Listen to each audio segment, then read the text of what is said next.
Welcome to a joint effort, and thank you for choosing Orlando Health's South Seminole Hospital for your total joint replacement. This class will help prepare you for your total joint replacement surgery by providing some helpful information. The intent is not to replace any information your surgeon has given you about your procedure. Your surgeon, therapist, or nurse may add to or change some of the recommendations based on your personal needs. If you have any questions about your specific surgery, please contact your surgeon. This will be a true joint effort. You have chosen to have an elective procedure to replace your hip or knee. So, we want to work with you to help you have the best outcome possible. So let's get started. Begin planning for after surgery.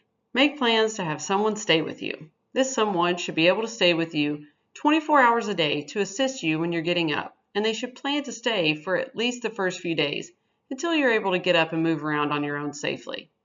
Arrange for someone to collect your mail, help with household chores, and drive you to your follow-up appointments as well. You may also want to buy or prepare meals in advance that can be frozen, so all you have to do is reheat them. Preparing for surgery. These days, insurance companies don't automatically consider living alone a reason to go to a rehab or a skilled nursing facility. Besides, going to a skilled nursing facility increases risks of complications such as infection or falling. However, in some cases, if you live alone and have no one to assist you following surgery, please let your surgeon know. You can always consider family members, neighbors, or friends as caregivers following your surgery. Know your benefits. It's important to know what your insurance will cover for this procedure. Call your insurance company to find out exactly what they cover so you don't get a surprise bill. Know if they will cover things such as home health or durable medical equipment such as a walker or 3-in-1 commode. Find out what they pay and how much you will need to pay if you were to go to a skilled nursing facility. Next, we'll take a look at preparing your body for surgery. Just like an athlete preparing for a marathon, you want to start now to prepare your body for surgery. Start to eat a healthy, well-balanced diet that includes fresh fruits, vegetables, foods high in fiber, and lean proteins.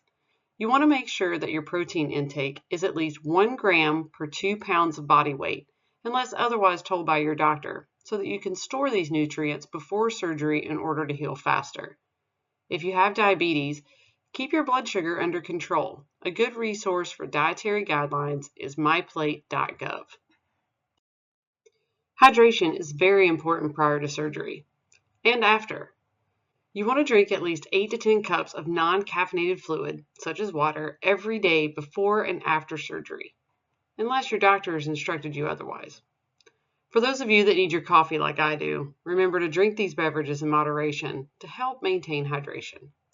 Why is this important? Staying hydrated allows for easier IV access, reduces nausea and vomiting following anesthesia, attributes to less pain following surgery, and stabilizes your vital signs during anesthesia. Overall, you'll feel better and heal faster by staying hydrated. There may be some things that you haven't thought of. After surgery, you're only going to be able to use your non-surgical arm for performing daily tasks such as dressing, toileting, and eating. If your dominant arm is your surgical arm, this is where things can get tricky. Please practice using your non-surgical arm for putting on a shirt, wiping after a bowel movement, and using a spoon during a meal. If you struggle with these tasks with your non-dominant arm, your physical and occupational therapist can help you with additional strategies and modifications to ensure success. Preoperative exercise is essential in making sure you're as strong as possible before your surgery so that you're the most prepared physically. Some exercises we recommend are walking. One of the best exercises you can do to prepare is to keep active and take frequent walks daily. Sit to stand exercises. Perform transitioning from a sitting to a standing position using your non-operative arm to assist. This will prepare you for the restrictions you'll have with your operated arm after surgery. Smoking and surgery. We strongly recommend that you stop smoking several weeks before surgery. Smoking reduces blood supply and oxygen to your body and slows down bone and tissue healing. It also increases your risk of infections. Pre-admission testing appointment. Your surgeon's office will schedule this appointment about a week before your surgery. It may include blood tests and other tests such as an EKG, X-ray, or urinalysis to help your doctor check for health problems that may need to be addressed before your surgery. The nurse will ask you many questions about your health history and your medications. You should expect this appointment to take between 2 to 3 hours to complete.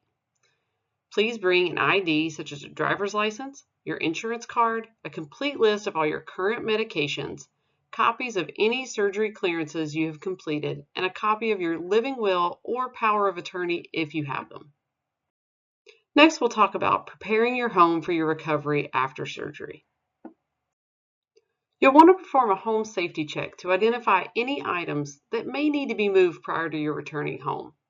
The goal here is to avoid any items that may be a risk of causing you to fall. Identify the easiest access into your home. Note if there are any stairs, and if so, do they have a handrail? If there is no handrail, consider installing one for safety. You can have friends or family help arrange furniture so you can walk around safely with your walker. You'll want to remove any tripping hazards such as throw rugs, cords, or clutter on the floor. Get your favorite chair ready by stacking firm pillows on top of it if it's too low. And use a small table next to your chair to easily reach items such as books, remote controls, your phone, and water. You want to stay hydrated. Move essential items to waist level for easy access so you don't have to reach up or stoop down.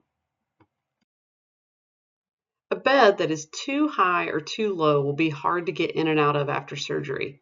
Install risers if it is too low, or you may need to remove the mattress from the frame if it's too high. Look at the lighting of your home. Is there enough light so that you can safely walk from your bed to the bathroom? Install night lights in hallways, bathrooms, and bedrooms to improve visibility at night. You'll want to take a look at your bathroom as well. This picture will help you identify some areas that may need to be addressed. Please use rubber-backed bath mats to help prevent a slip and fall. Consider installing a handheld shower or grab bars for stability.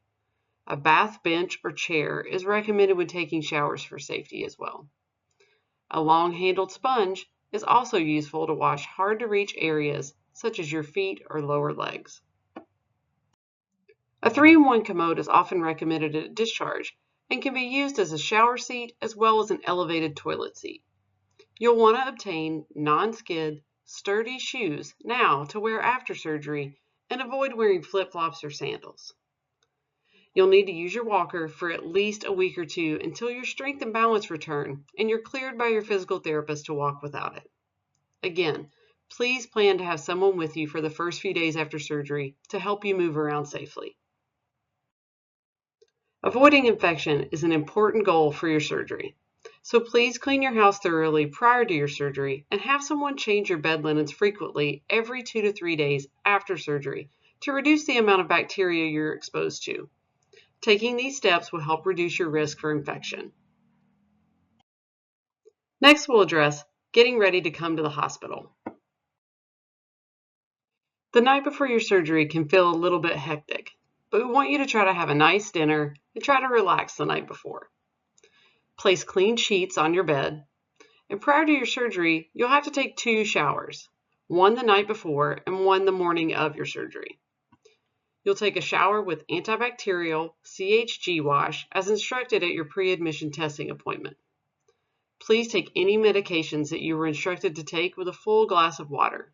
You may drink water throughout the night, but nothing other than water after midnight. The morning of your surgery, you will take your second shower with the antibacterial CHG wash as instructed in your pre-admission testing appointment. Please take any medications that you were directed to take with a glass of water. Do not eat anything. You may drink water up until the moment you leave for the hospital, but as a rule of thumb, you may not have anything, including water, once you're in the car to come to the hospital. Please arrive to the hospital on time. You may not know the exact time of your arrival time until the day before when you're contacted by your surgeon's office. Your friends and family are allowed to remain in the surgical waiting area for any updates on your surgery. What to bring to the hospital? You'll need to bring your glasses, dentures, and any hearing aids if needed. Any of your preferred hygiene items, such as your toothbrush, toothpaste, or deodorant. A clean set of comfortable, loose-fitting clothes and non-skid shoes. They must be able to fit over a swollen and bandaged leg. Please leave any valuables at home, such as jewelry or computers. You'll need your insurance card and a form of payment for the Meds to Beds program. Please do not bring your own medications to the hospital on the day of surgery. We will already have a record of those from your pre-admission testing visit.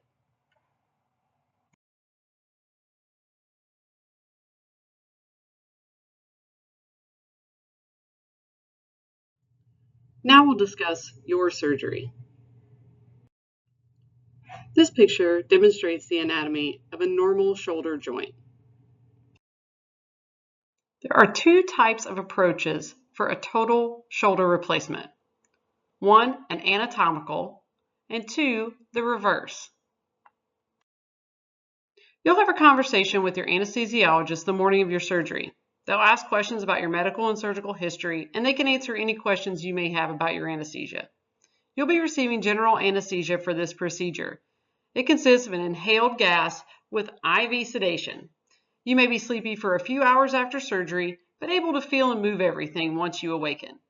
You will not be awake, and you will not hear or remember any of your surgery with your anesthesia. What can you expect after surgery? You'll be in the recovery room for 1 to 2 hours. You may have a dry mouth from the anesthesia, and your throat may be sore from the tube inserted in surgery. Your arm or hand will have 1 to 2 IVs, so fluid and medications can be administered. Your vital signs will be monitored frequently, and your nurse will ask you about your pain. And pain medicine will be started if you need it. If you feel cold, you'll be provided warmed blankets. Feeling cold is not good for healing, so don't hesitate to ask for a blanket. You will be given oxygen to help you wake up, and your surgeon may order an x-ray of your new joint that will be done in your bed in the recovery room. Once you're awake and stable, if the plan is for you to spend the night, you'll be transferred to your hospital room. When you wake up from your surgery, your arm will be placed in a sling. Now let's talk about admission to the hospital. Your orthopedic team will consist of your surgeon and a hospitalist, which is an internal medicine doctor, a registered nurse, nursing assistants, physical therapists, pharmacists, care coordinators such as a discharge planner, and your orthopedic clinical coordinator. This image shows a typical room on the orthopedic unit at South Seminole Hospital. You'll have a private room where one adult may stay with you overnight on a pull-out Murphy bed. Important information about your procedure and your nursing staff is communicated and posted on your whiteboard in your room. This board will also contain information including your nurse's name and phone number, and may also show when your last dose of pain medication was taken. You will also have a call bell to call your nurse or nursing staff for any needs you may have. Please notify your nursing staff before getting out of bed.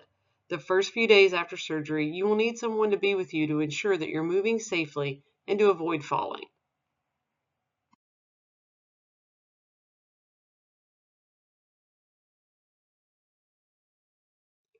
Once you arrive to the nursing unit, you'll receive an orientation to your room. Your nurse will ask you about your goal for pain. It's important to know that some pain will be present following surgery, and no pain is not a realistic expectation. So, it's important to communicate your pain level and any changes in pain level to your nursing staff in order to be medicated appropriately. Your vital signs will be checked at least every 4 hours, and you'll begin sipping liquids and progress to eating a regular meal over a few hours. Your day of surgery is also known as post-op day 0. The nursing staff and/or physical therapy or occupational therapy will assist you out of bed the day of surgery, usually within 4 hours of you arriving to your room. You'll be assisted from the bed to a chair or the bathroom, and the sooner you're up and moving, the less likely you are to experience complications such as blood clots, pneumonia, and severe constipation. Taking care of you is our biggest priority. That's why it's so important for you to always notify a staff member before getting out of bed or getting up from a chair. Even though you may have already been up walking and felt amazing, it's still super important to have assistance with your mobility. Remember, you just had surgery to your shoulder. The anesthesia you had can make your body weak, and without the use of one arm, you may have balance changes at first. A fall is the biggest danger to your new replacement. Therefore, a staff member must always be with you when you get up. Our staff are trained to mobilize you, whereas a family member or friend could potentially hurt themselves or you, unintentionally of course, by trying to assist you. It's our job to make sure you can get around safely, and we're happy to help. Next, we'll talk about managing your pain after surgery. Here at Orlando Health, we use a 0 to 10 pain rating scale to measure pain. 0 is no pain at all, and 10 is the worst pain imaginable. As discussed earlier, your nurse will talk with you about your pain goal. This number will represent a level at which you will still be able to participate with physical therapy. We want to be able to help you achieve this goal, so think about what your goal will be. This picture indicates the facial expressions that coordinate with a number on the scale. We'll often refer to this if you are having difficulty assigning a number to how you're feeling. Pain management is an important piece of your recovery. It's important to note that stiffness, soreness, and heaviness of the leg are not considered to be pain. Pain is generally sharp and intense in nature. Some pain in your joint after surgery is normal, so let your nurse know when you're experiencing pain, and do not wait until the pain is unbearable. There are many different methods used for pain control, including IV pain meds, pain pills, ice packs or cold therapy, nerve blocks, movement, repositioning, physical therapy, relaxation, and distraction. Some common side effects of pain medicine are dizziness, drowsiness, itching, and nausea and vomiting. In some patients, these medications, especially the IV pain meds, can slow breathing and cause blood pressure to go too low. We do not share this with you to scare you, but to inform you of the common side effects. In the event that you may feel any of those listed, please notify your nurse or medical staff. The sooner you transition to oral pain pills, the better you'll typically feel. A multimodal approach is when a variety of medications are used to control your pain after surgery. This may consist of nonsteroidal anti-inflammatory drugs known as NSAIDs, muscle relaxers, and narcotic or opioid medications. In regards to IV pain meds versus oral pain medication, IV pain meds work quickly but do not last long, and oral pain meds typically take longer to begin working but have longer lasting effects. The goal is to transition to oral pain medication very quickly, as this is what you will be taking home.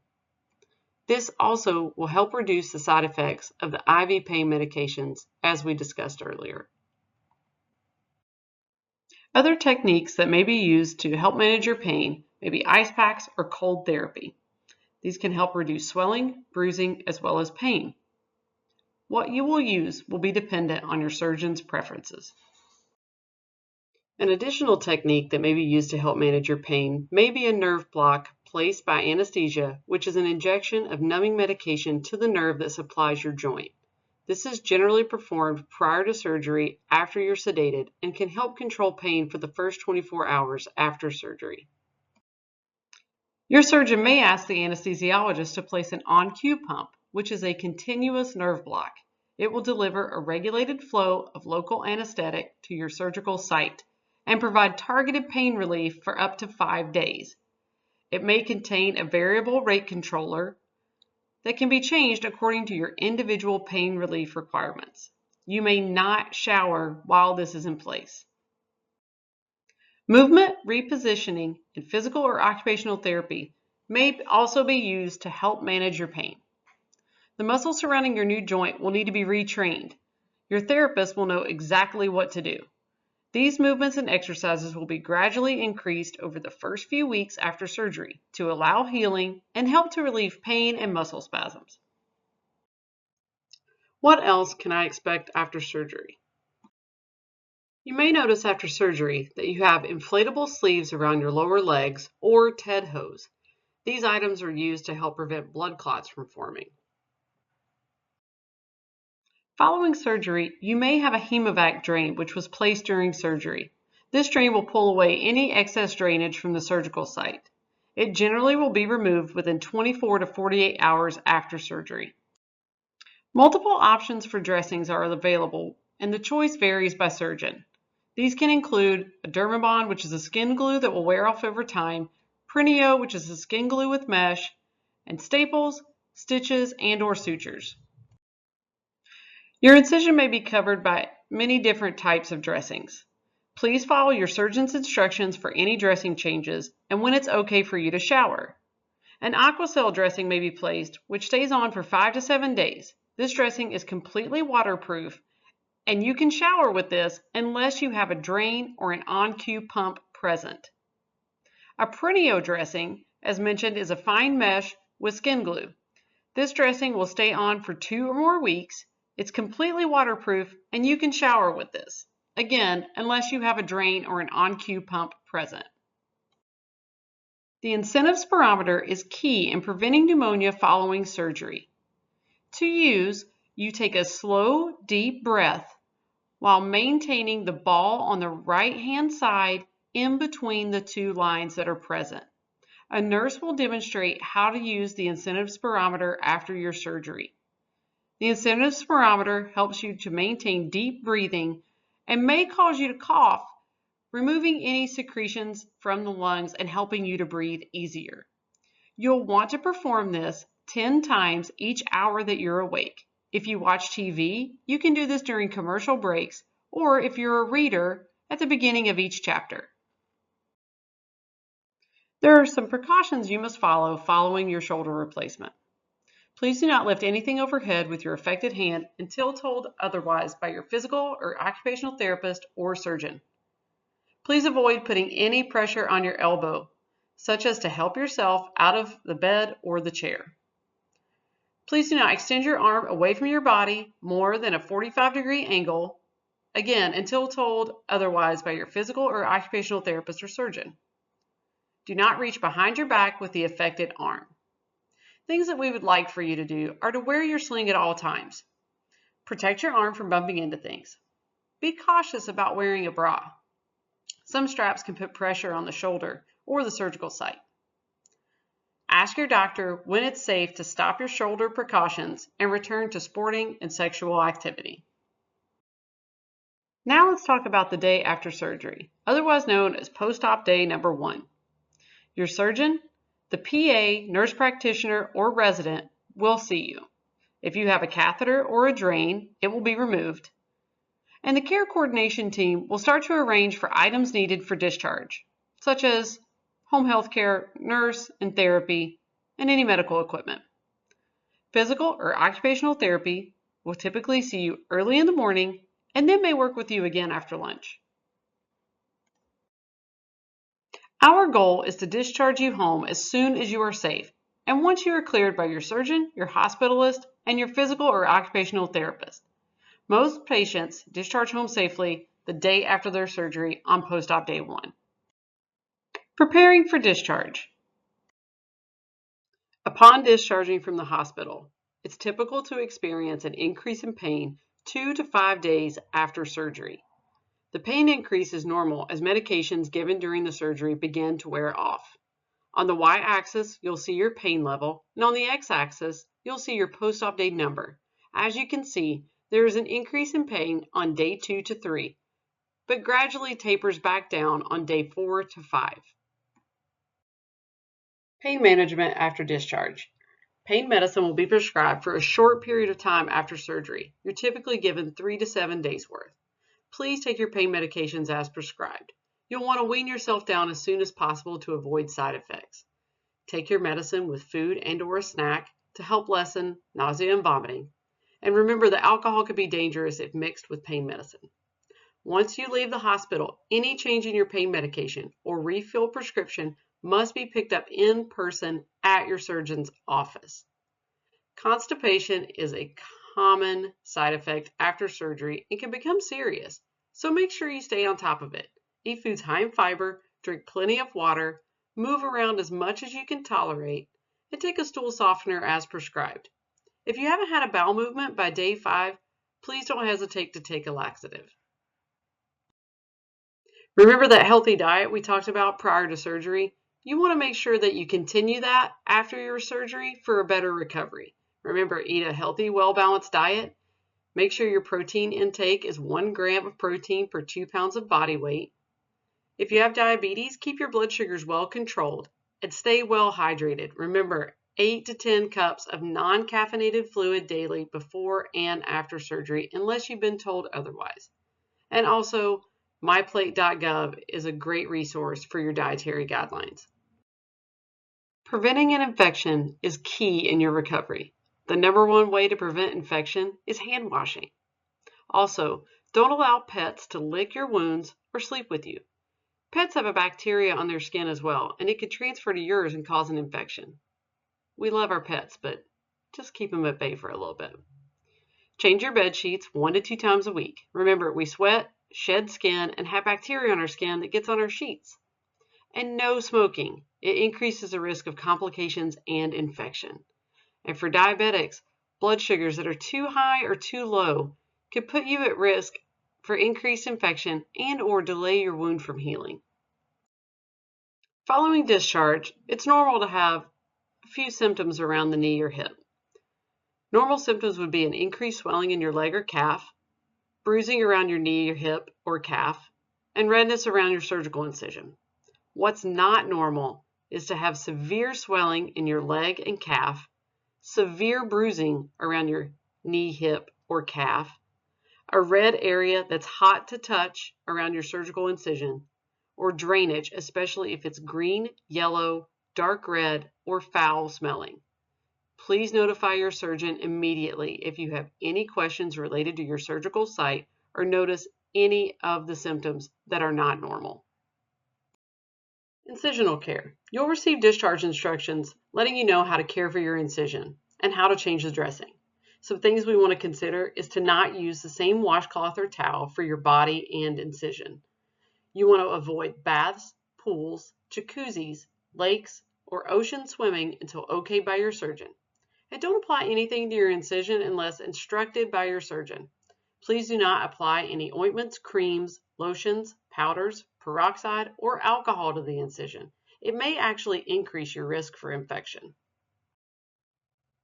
Let's talk about blood clot prevention. We want to make sure that we're doing everything to avoid any sort of deep vein thrombosis, otherwise known as a DVT. It's not meant to scare you, but we want to make sure that you're informed.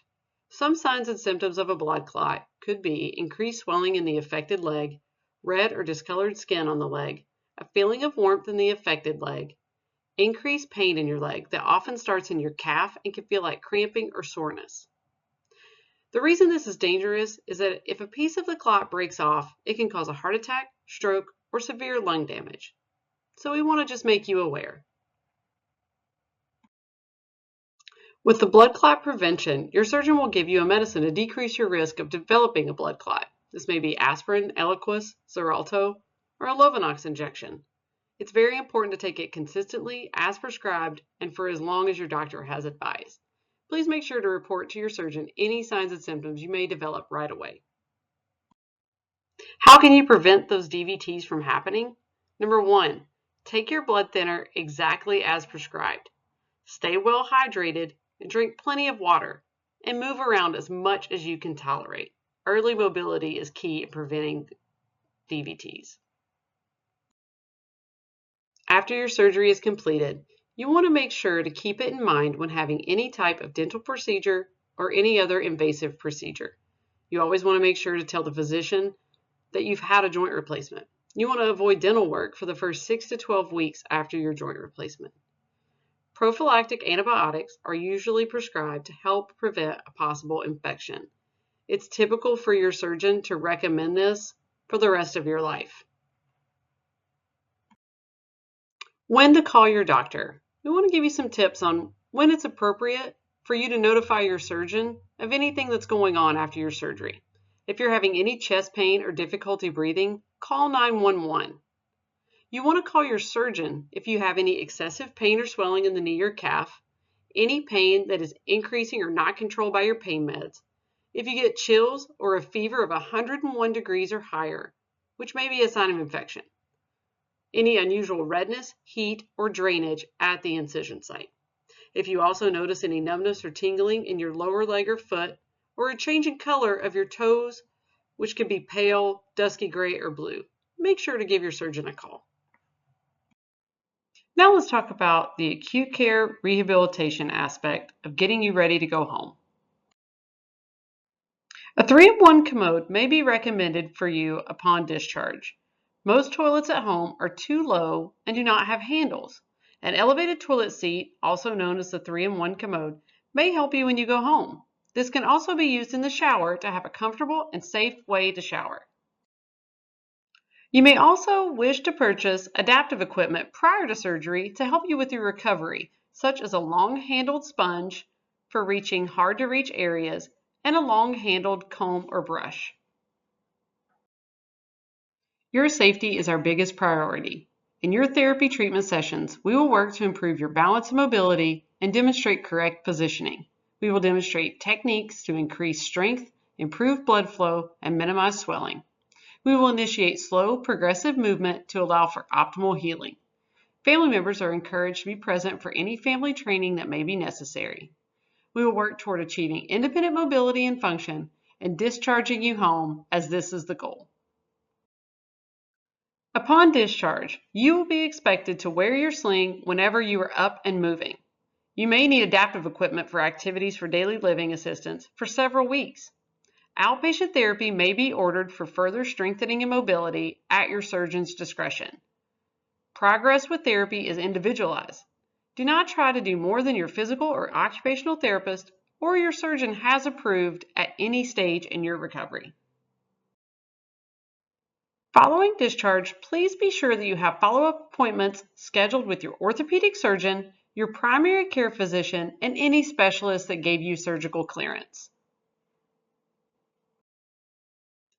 Thank you again for choosing Orlando Health's South Seminole Hospital for your total joint replacement. If you have any questions prior to your surgery, please do not hesitate to contact our orthopedic clinical coordinator, Septus Ricanala, at 321-842-2976. Thank you again, and best wishes. Please take a moment to scan the QR code or click on the link below to capture your attendance that we can report to your surgeon. This will ensure we have communicated essential information regarding your procedure during this class.